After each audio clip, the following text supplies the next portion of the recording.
ఇప్పుడే మీ నాన్న కలిసాడు. 10th class exam రాస్తున్నావంట? అవును అంకుల్. ఎలా రాస్తున్నారా? పెన్నతో అంకుల్.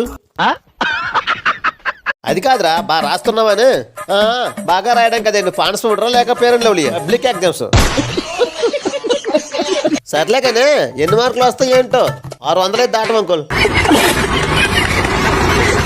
నువ్వు అనుకున్న మార్కులు రాకపోతే లేదా ఒకవేళ ఫెయిల్ అయితే ఏం చేస్తారు నువ్వు?